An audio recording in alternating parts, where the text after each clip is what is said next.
Morning. Oh, I dropped the mouse this morning and now it's acting funny. Morning, everyone.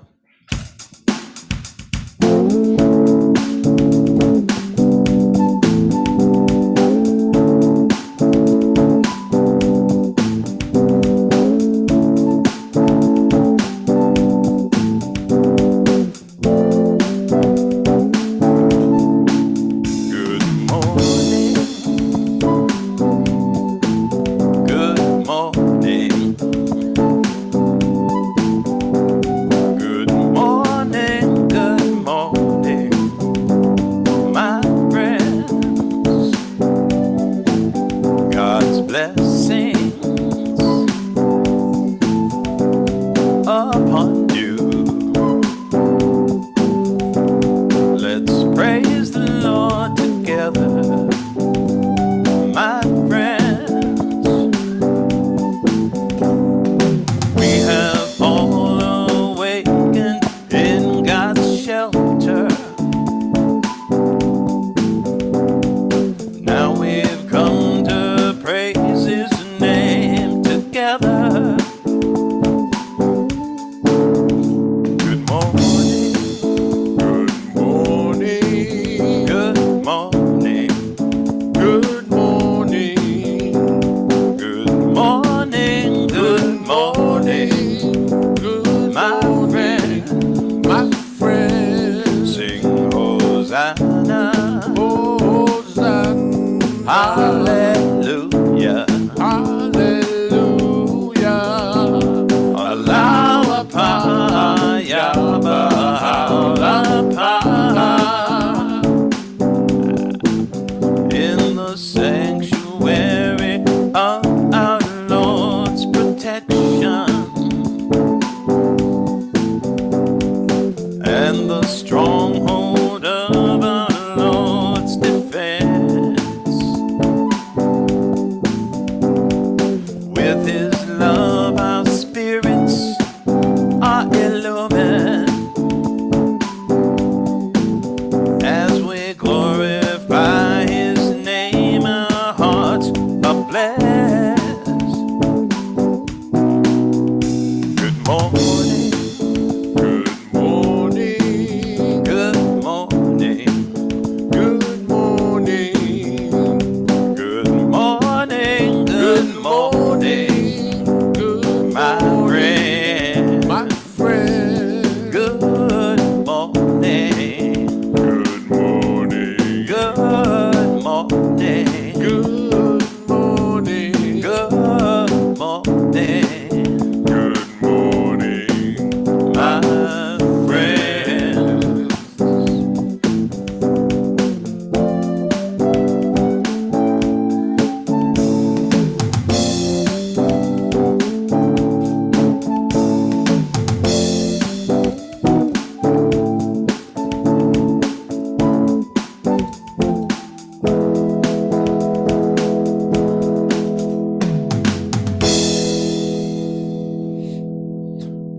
Good morning, everyone. Good morning. I hope everyone is doing well out there. Good morning, Andy. How you doing? And good morning, Gilbert. Good morning, Gilbert. And good morning, Jeremiah. I don't know Jeremiah, to see. yes. I'm telling you, Daryl, it's getting bad. I see Jeremiah like several times during the week. I see him here, and I had to think of his name. Jeremiah. How you doing, Daryl? I'm good. You good? You good? And good morning, Nini. How are you? And good morning, Nini's mom. How are you? She's here today. And hello, everyone out there in Facebook land. Anybody in the Facebook stream? No, not yet. Okay. So we're going to go ahead as usual and start with a prayer. And you know what, Nini?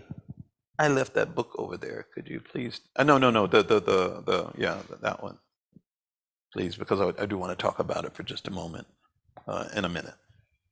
But first, let's start with a prayer. And it is unfortunate, as if you were with us last week, well, then you hopefully remember that we lost a good friend that we prayed for last week by the name of Carl Stefan. Good morning, Vicky.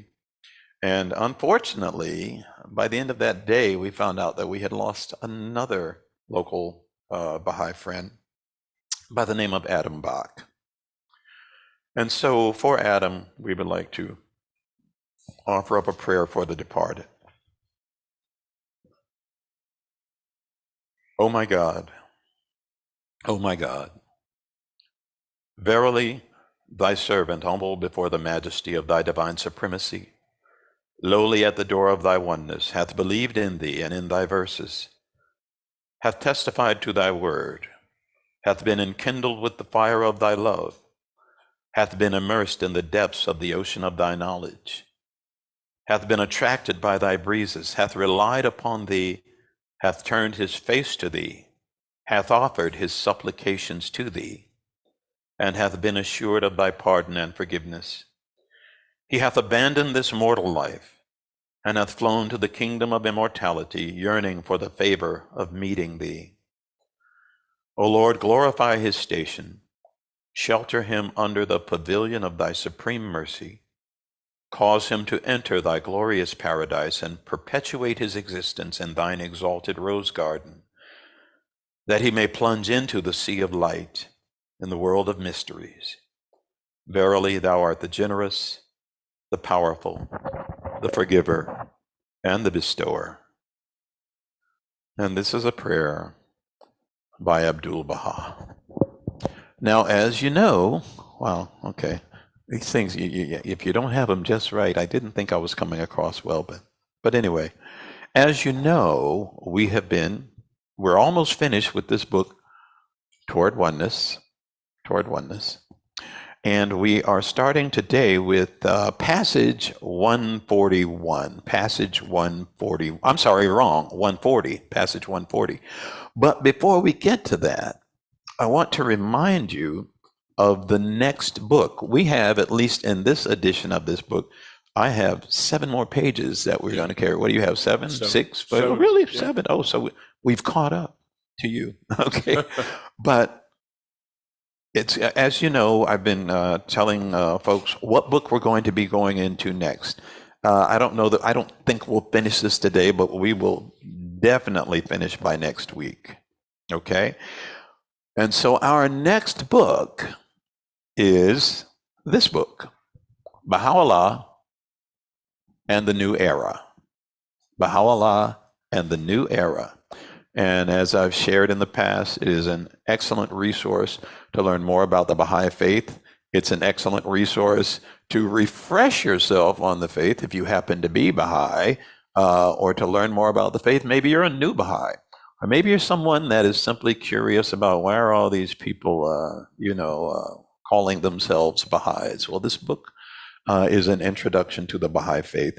And I don't think there's anyone who could not benefit from reading this book, even if you're just, let's say, a student of world religions. I agree. Yeah.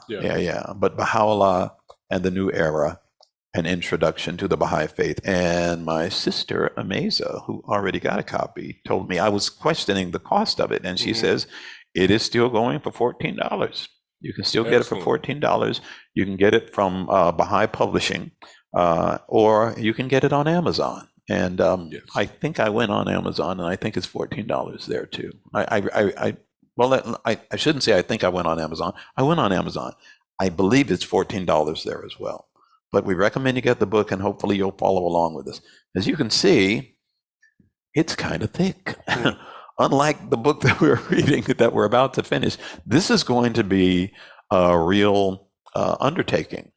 It's a relatively easy read, but we're going to be in this for a while. So I'm going to go ahead and put that aside for now, because I'm getting a signal from our producer director to keep it moving. And so let's go ahead and begin today's readings. I don't think I say good morning to Vicki. Good morning, Vicki. It's good to see you. Daryl, I know you had said you think you want to read today? Let me get through the first passage. Okay. And I'll check my focus after that. Okay. What is the role of the institutions of the faith in addressing this issue? What's the issue? The issue is racism and cultural issues. The administration of the faith of God must be like unto shepherds. Their aim should be to so dispel all the doubts, misunderstandings, and harmful differences which may arise in the community of believers.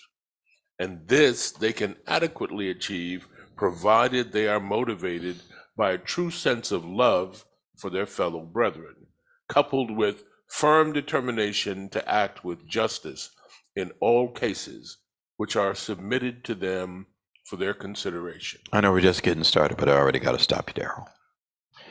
There's something that I know we've discussed this before, but I think this is a good time to bring this up now. One thing that's unique about the Baha'i Faith is we do not have a class of people that are called clergy. Correct. That's right. We don't have any clergy. That does not mean that there is no leadership in the Baha'i Faith. And so with this reference to the institutions of the faith, that's the leadership. There is no one person that has any power. They are institutions that have authority, I should put it that way, that have authority. And so that is primarily administrative. That is primarily administrative, exactly. And so when we're talking about, that again, in that question, what is the role of the institutions of the faith in addressing this issue? We're talking about, in general, the leadership of the faith. And I just wanted to kind of point that out. This is just not a, everybody do their own thing and do what you want as long as you love everybody. No, I mean, there are some very, very clear and extensive guidelines that when we need answers to questions or when we need guidance, it is the institutions of the faith that we go to. Okay.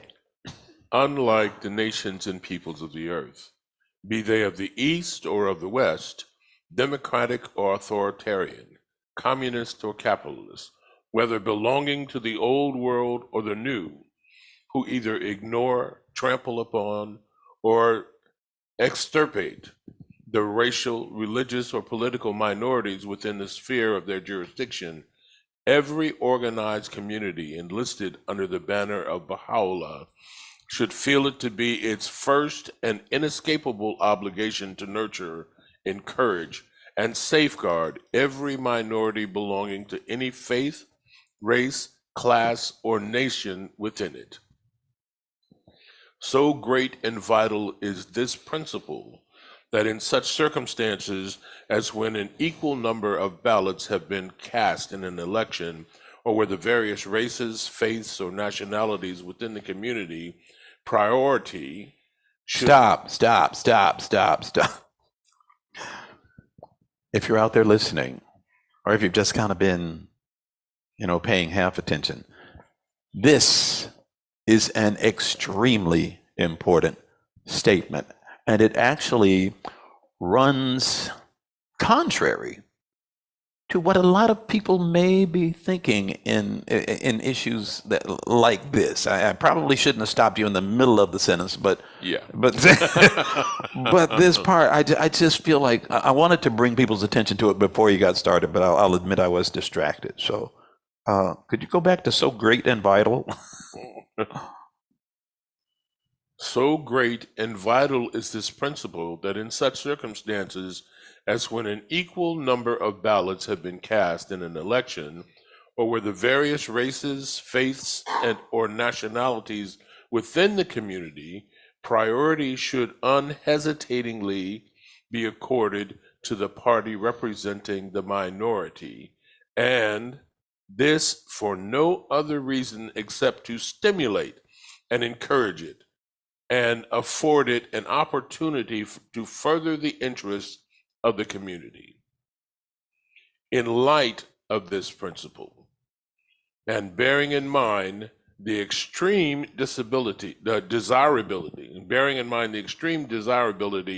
of having the minority elements participate and share responsibly in the conduct of the Baha'i activity, it should be the duty of every Baha'i community so to arrange its affairs that in cases where the individuals belonging to the diverse minority elements within it are already qualified and fulfill the necessary requirements, Baha'i representative institutions, be they assemblies, conventions, conferences, or committees may have represented on them many of these diverse elements, racial or otherwise, as possible. Oh, wait a minute. I don't think that would fly real good. I mean, with a lot of people, given some of today's issues. It sounds to me, and this is just my opinion, but it sounds to me like we're talking diversity and inclusion and equity. I don't know. Am I stretching it there? No, you're not stretching it. That's exactly what it's talking about. Yeah. Which is kind of in the minds of some today, they've turned that into a bad thing. Exactly. Yeah.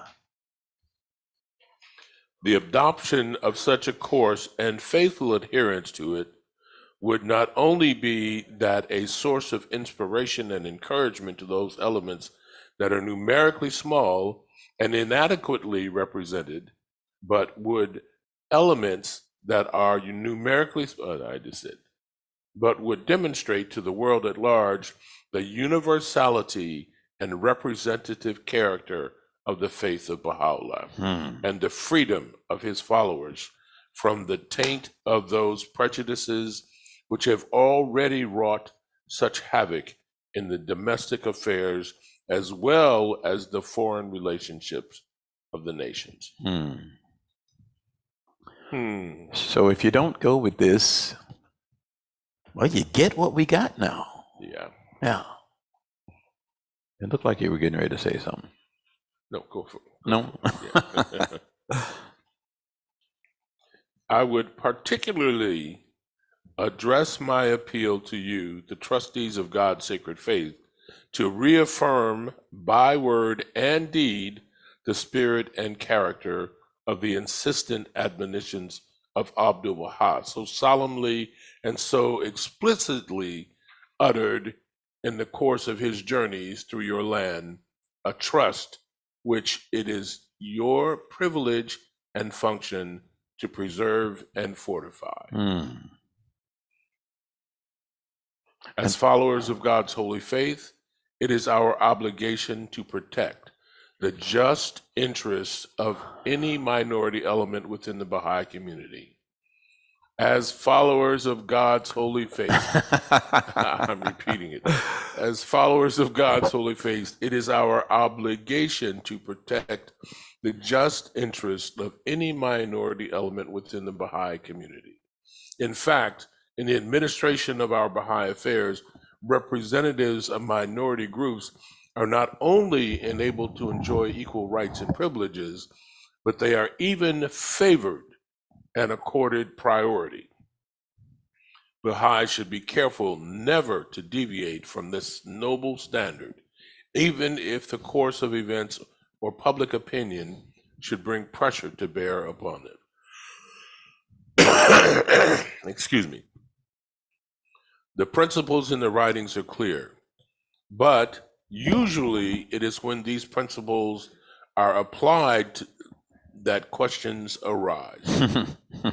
In all cases where the correct course of action is not clear, believers should consult their national spiritual assembly, who will exercise their judgment in advising the friends on the best course to follow. Okay, Daryl, I'm going to stop you there for just a moment because, okay, again, we're talking about, to get back to that original question, what is the role of the institutions of the faith in addressing this issue? Once again, this issue being prejudice and racial and cultural issues. And again, you have pointed out in this reading, that there are certain words, I'll put it that way, that really jump out at me. And this is, to give an example, in the conduct, it should be the duty of every Baha'i community. Okay, here we go. Here's one. In the conduct of Baha'i, and I'm trying to start in the middle of a sentence because it's so light, because it's so long. It should be the duty of every Baha'i community so to arrange its affairs that in cases where individuals belonging to the diverse minority elements within it are already qualified and fulfill the necessary requirements. That phrase is important. I mean, we're not just talking about just basing things on nothing but, color or culture. We are talking about inclusion, but we're also talking about qualifications and Right. things of that nature. Yeah. And as you just pointed out, the principles in the writings are clear, but usually it is when these principles are applied that questions arise. It's the difference between reading it and actually doing it. Right. There may even be some discomfort given, your own personal, comfort zones, shall we say. But if that is the case, well, then what do? You contact the institutions of the faith. Again, that's the leadership. But the bottom line is, once again, the principles in the writings are clear. They are clear. Above all, members of the protection boards should concentrate on deepening the Friends' knowledge of the covenant and increasing their love and loyalty to it, on clearly and frankly answering in conformity with the teachings whatever questions may trouble any of the believers, on fostering the spiritual profundity and strength of their faith and certitude, and on promoting whatever will increase the spirit of loving unity in Baha'i communities. Yes. I'm going to read that whole section again. Above all, members of the protection boards should concentrate on deepening the Friends' knowledge of the covenant and increasing their love and loyalty to it, on clearly and frankly answering in conformity with the teachings whatever questions may trouble any of the believers, on fostering the spiritual profundity and strength of their faith and certitude, and on promoting whatever will increase the spirit of loving unity in Baha'i communities. Now, Daryl, I know we are pressed for time, but you came across that word covenant, and I noticed it's it's capitalized, but it has a special meaning, and we are given information on exactly what that word means as far as spiritually speaking and religiously speaking and in relation to the faith. I don't know. Is it possible to just spend, 15, 30 seconds talking about what is this covenant that it refers to? Members of the protection board should concentrate on deepening the Friends' knowledge of the covenant and increasing their love and loyalty to it.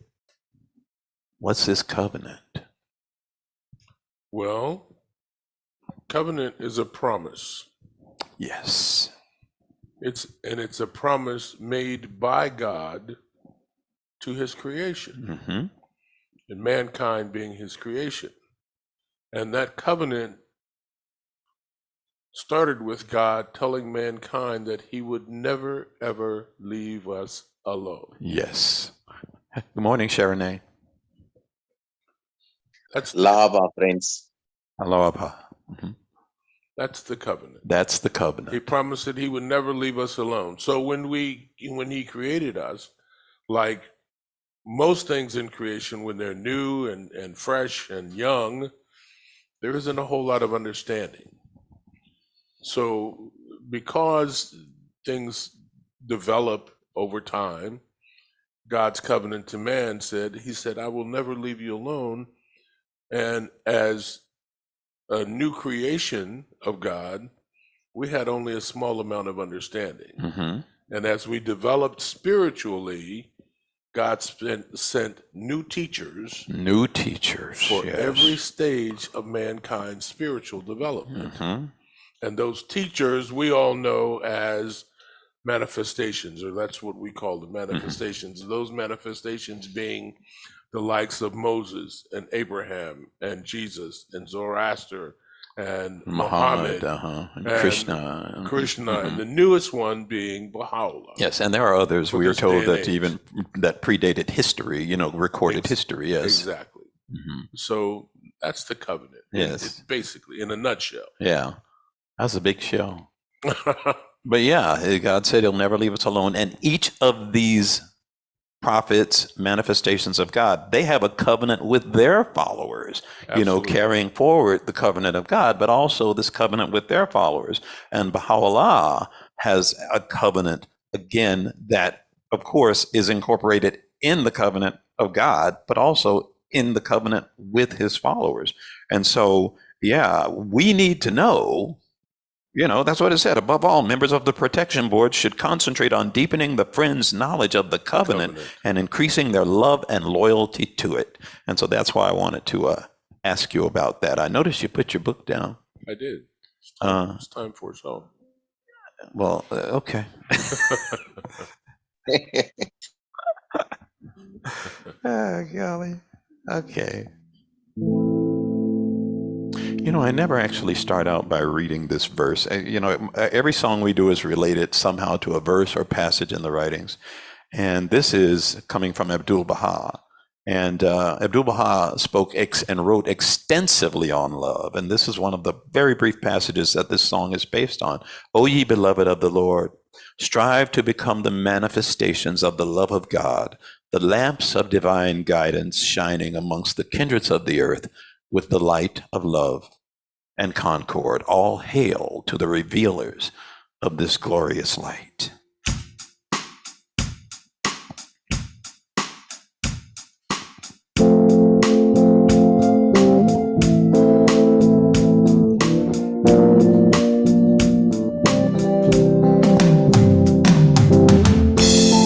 Love is the secret of God's holy dispensation.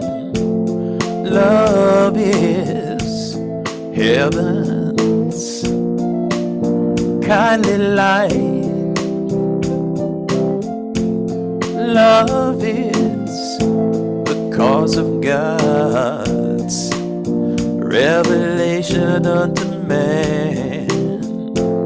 Love ensures true felicity. Strive to become the manifestations of the love of God, the lamps of divine guidance, shining amongst the kindreds of the earth. Love is the light that guides in darkness. Love is the most great alone. Love reveals the mysteries of the universe.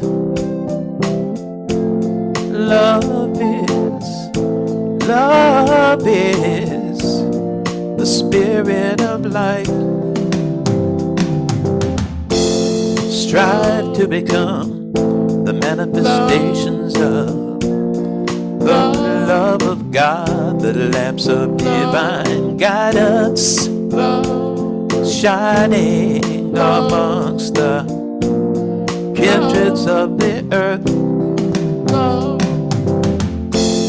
Love, love, love, love, love, love, love, love, love, love, love, love.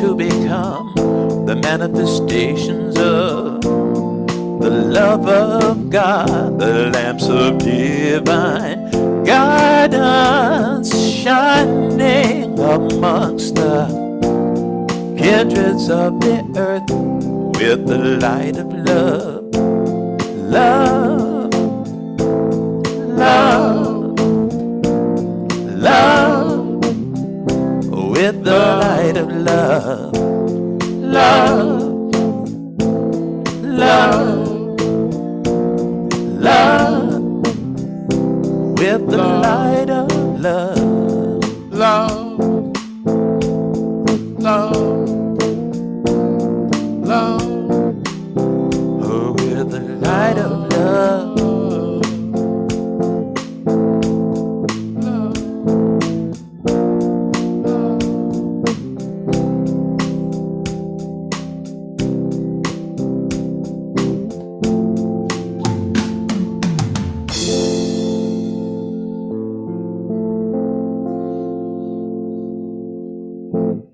With the light of love. I'm going to take a moment out and put someone on the spot here. Sharonay, now we attended the same Zoom devotion yesterday. We have a friend out in Arizona named Lal. But Sharonay, where are you again?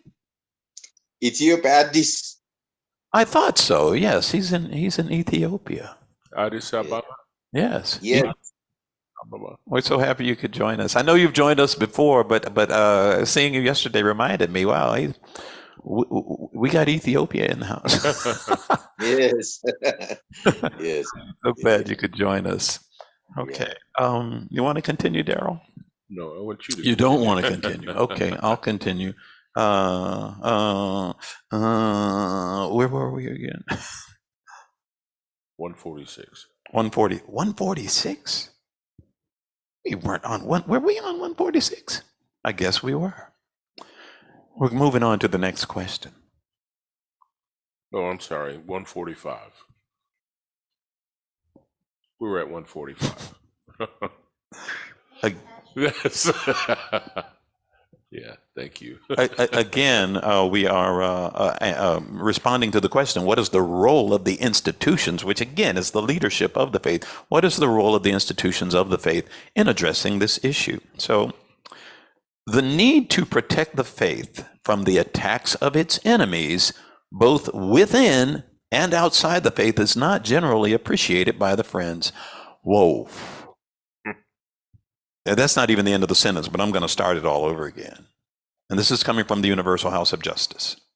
The need to protect the faith from the attacks of its enemies, both within and outside the faith, is not generally appreciated by the friends, particularly in the West, where such attacks have so far been intermittent. They haven't been, too often on this side of the globe. One of the vital functions of the protection boards is the deepening of the friends' knowledge of the covenant, which we spoke of earlier, of the covenant, and increasing their love and loyalty to it, fostering the spirit of love and unity within the Baha'i community. It is the duty of local and national spiritual assemblies to refer to the auxiliary board members for protection matters, which may involve not only possible covenant breaking, but also problems of disunity within the community. The removal of voting rights or any other matters in which you feel the guidance and advice of the protection boards may be helpful to the institutions of the faith.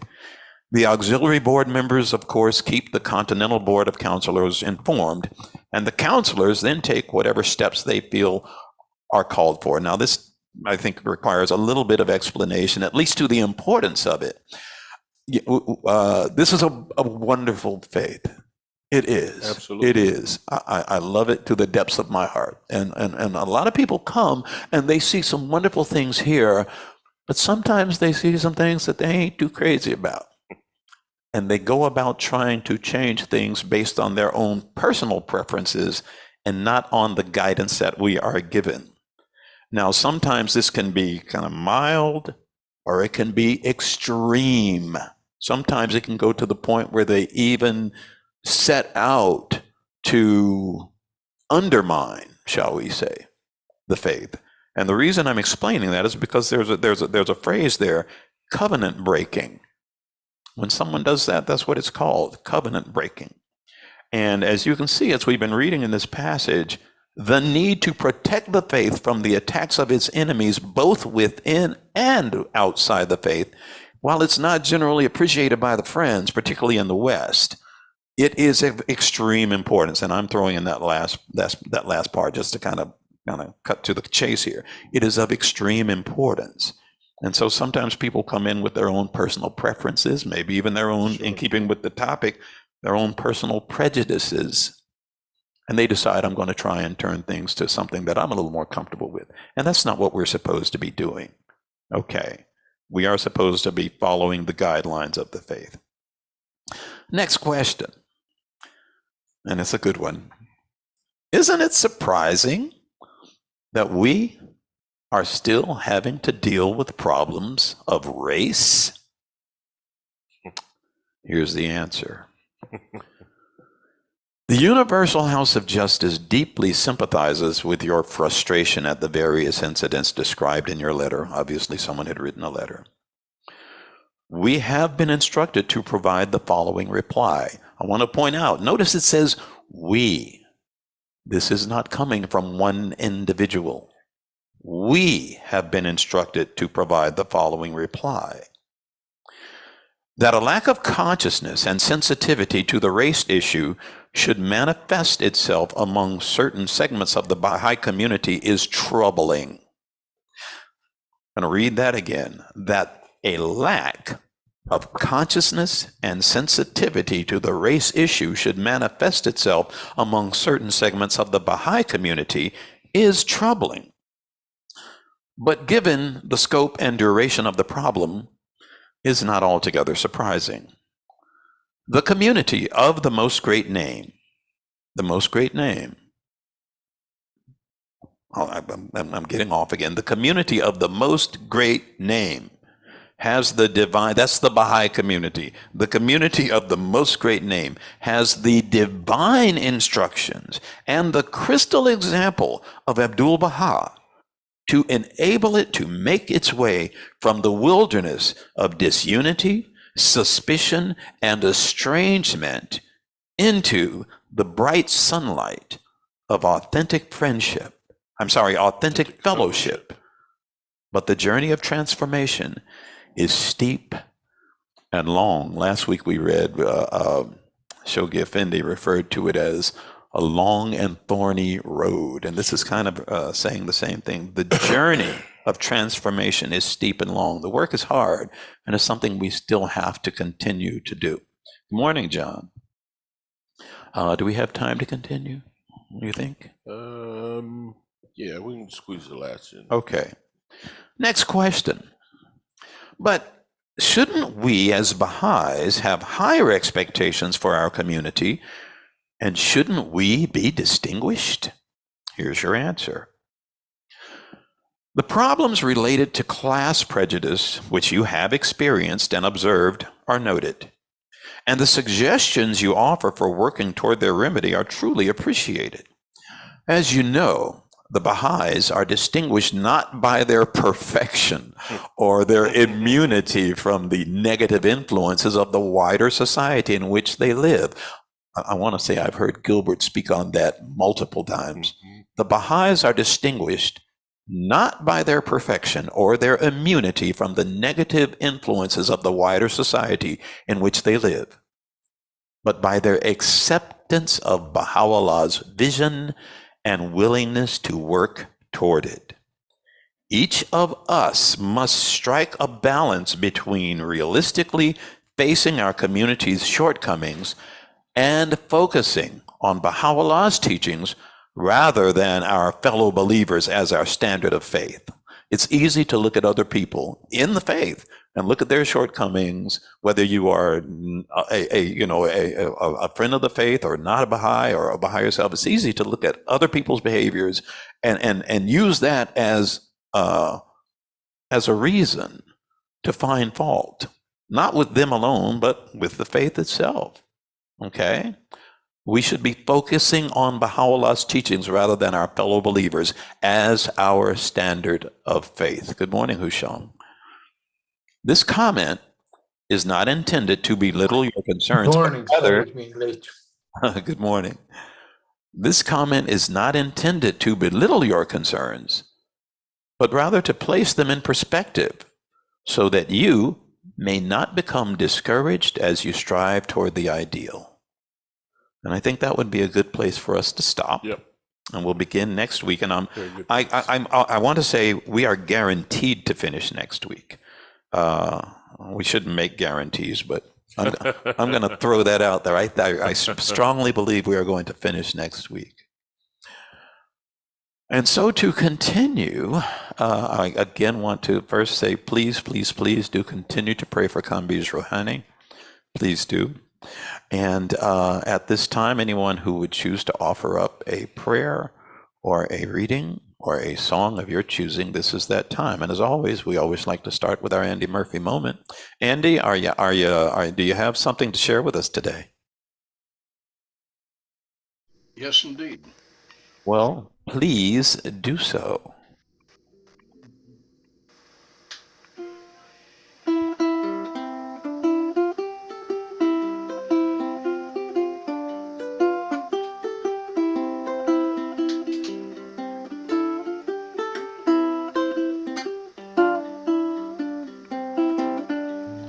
Love is something if you give it away, give it away, give it away.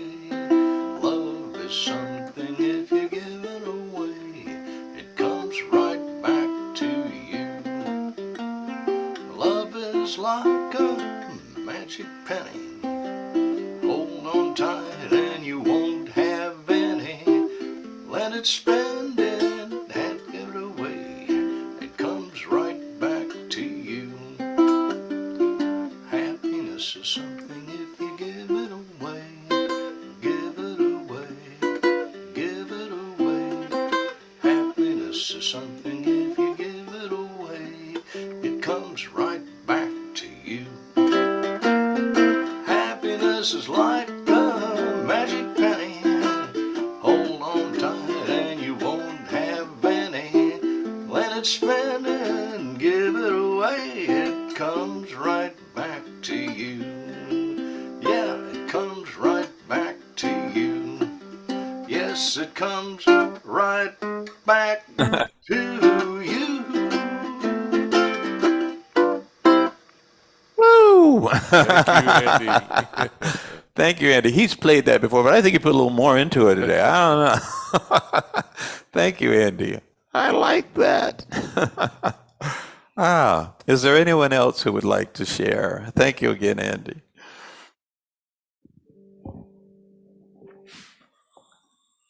Anyone at all? Well, then. Thy name is my healing, oh my God, and remembrance of thee is my remedy.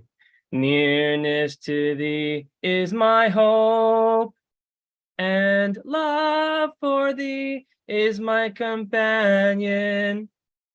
Thy nearness to thee is my healing and my succor in both this world and the world to come. Thou verily art the all-bountiful, the all-knowing, the all-wise. Thank you, John. Thank you. Thank you very much. Waaqa malee kan rakkoo baasu jira jedhi. Galanni waaqa haa gahu, inni waaqa hundumtuu garboota isaati, hundumtuu ajaja isaatiin jiraata. Waaqa malee kan rakkoo baasu jira jedhi. Galanni waaqa haa gahu, inni waaqa hundumtuu garboota isaati, hundumtuu ajaja isaatiin jiraata. Zabbaab. That was the remover of difficulties. Thank you so Thank much, you. Sharonay. Thank you. Thank you. Is there anyone else who would like to share?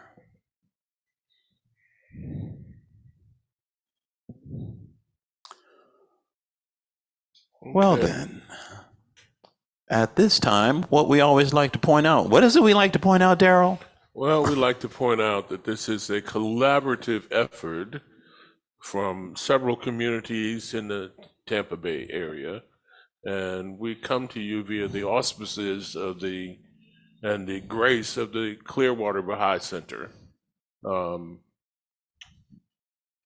But the folks who are doing this are from all different communities in this area. So, and we like to point out that anyone who would like to have more information about the Baha'i Faith, there are some definitive websites that you can go to find out more about the faith. And those websites are www.baha'i.org, or you can go to www.baha'i.us. You can go to www.bahaiteachings.org, or you can go to the Clearwater Baha'i website at www.clearwaterbaha'is.org. Yes. Now, there's something I need to point out about the book that we're going to be getting into, Baha'u'llah and the New Era. I don't know. Do you think that might be on Baha'i.us or Baha'i.org? I don't know. It might be. It might be, if you're someone who, again, wants to follow along with us when we get into that book, and you know, if you don't want to actually purchase the book, I'll have to check it out, but it may indeed be available, at least online, you know, at no cost through Baha'i.org or Baha'i.us. Again, I'm just not sure. But I'm going to check that out. I'll admit, I'm a book person. I like books. I got an online copy of it myself. This was years ago. I assume that it would still be available. And I'm the exact opposite of you.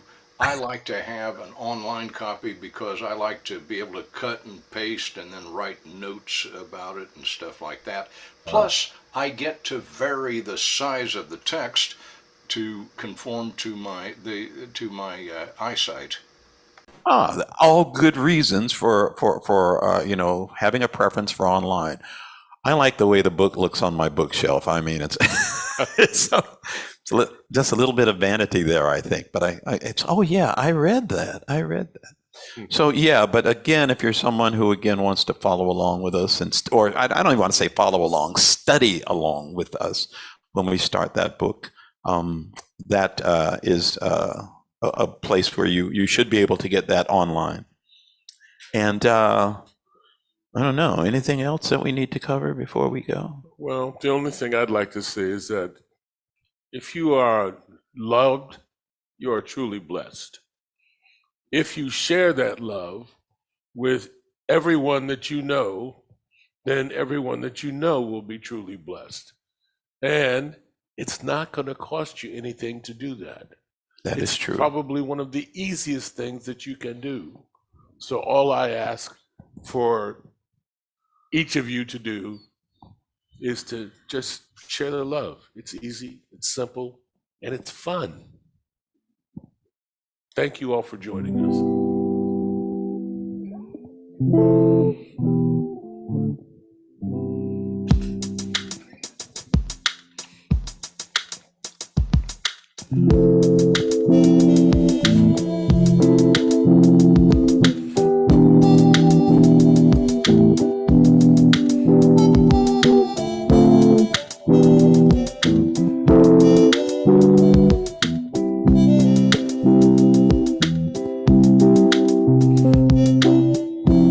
O people of justice, be as brilliant as the light, and as splendid as the fire that blazed in the burning bush. The brightness of the fire of your love will no doubt fuse and unify the contending peoples and kindreds of the earth, whilst the fierceness of the flame of enmity and hatred cannot but result in strife and ruin.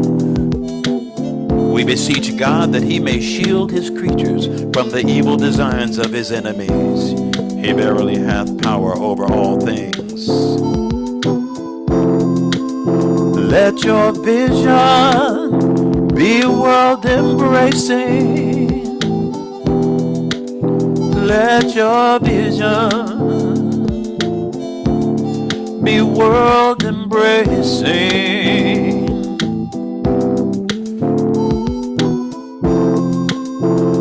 Let your vision be world embracing. Oh, oh.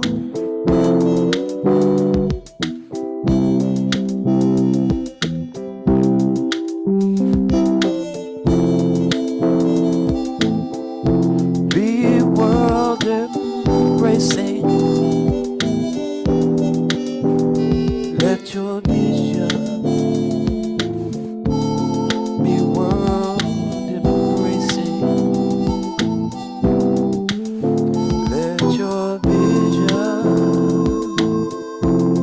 be world embracing.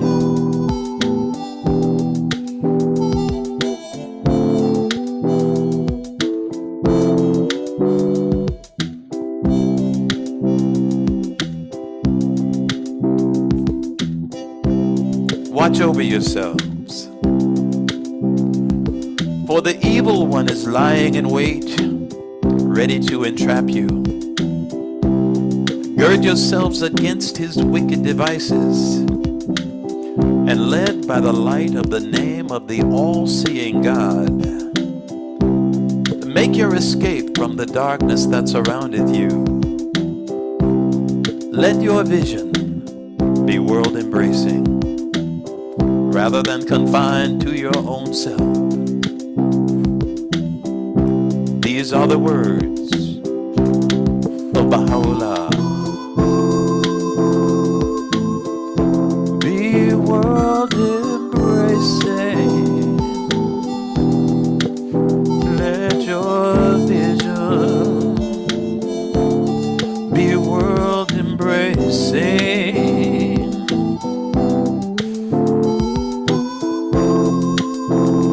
Let your vision be world embracing.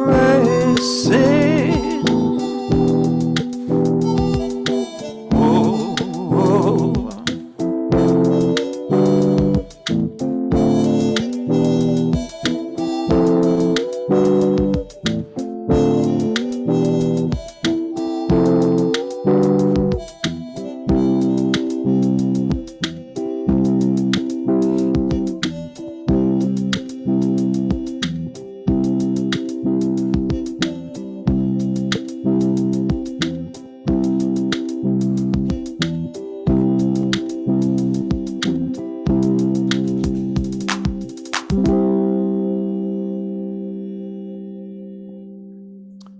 Have a good week, folks.